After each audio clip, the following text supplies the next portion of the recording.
HPLC stands for high performance liquid chromatography as well as high pressure liquid chromatography. It is same like all other chromatographies, but the only difference is here we are going to apply some pressure to induce the solvent flow through the column. Okay, so before we start this case study, let me explain how this instrument works. What are the parts that are composed of this instrument and how they work. So first, it consists of a solvent reservoir. All the chromatographic methods, this method also needs one mobile phase as well as the stationary phase. Okay, mobile phase is something that is moving. Mobile means movement. Okay, so the mobile phase will be moving, and the stationary phase is something that is stable. Okay, this is stationary phase. We can call it as a column. Okay, it consists of some silica particles inside this column, and they are stable. They will not move. They are contained inside the stationary phase. So it is called as a stationary phase. So HPLC consists of two main parts. One is mobile phase and another one is stationary phase. So now what will happen is, from the mobile phase the solvent will flow. Okay, like we do in titrations, we are going to use the mobile phase, which will react better with our sample. Okay, so the mobile phase, what it will do is, it will flow through the solvent line until it reaches the pump. This part is called pump.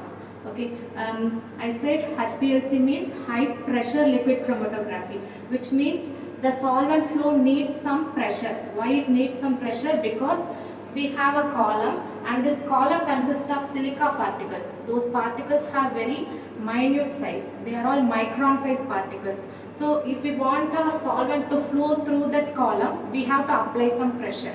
Okay, so for that we need a pump. Every HPLC consists of a pump to apply pressure to the solvent. Okay, and the pressure range will vary for each and every instruments. Okay, so the solvent from solvent reservoir will now flow through the pump, and after applying pressure to the solvent will reach the injection port. Okay, this injection port is called as a rheodine injector. Okay, it is one special type of injection system, and it consists of a loop inside this injector. Okay, this injector consists of a loop of a specific quantity, which means you can inject as much as of a solvent you want. You can inject how much of sample you have prepared. Even 1 to 2 ml samples also you can inject, but it has a specific capacity, which means it can hold only that specific capacity. Others will be eliminated through this waste line. Okay, so this injector capacity is 20 microliter. Okay, so after we injecting the sample into this injector port, the sample will then reach the column. Okay, because column is where the separation happens. Okay, HPLC is mainly used for separation. Okay, the principle involved in HPLC is partition. I think you all know about partition. Partition means it consists of two liquid phases, and in the two liquid phases, whichever the phase the sample is more soluble, and the sample will move into that phase.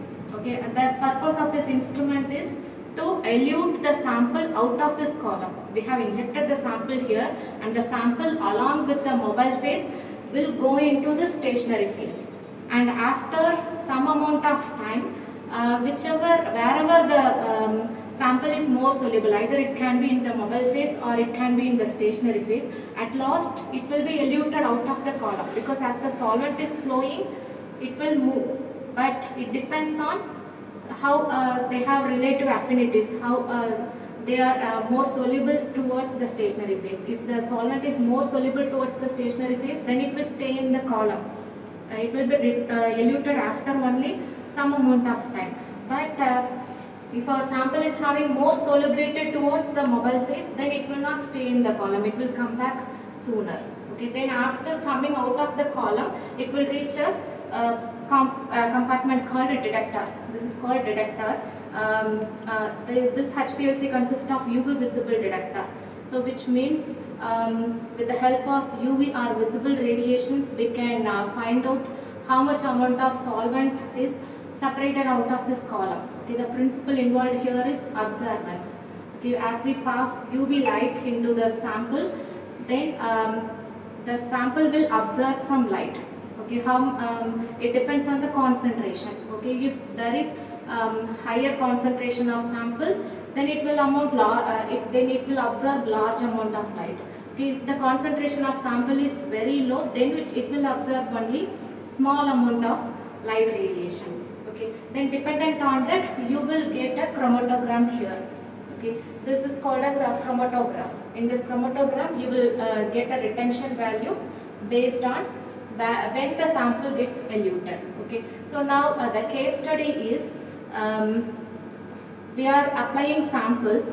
We are going to apply two concentrations. Okay, one is 20 microgram and another one is 40 microgram per liter.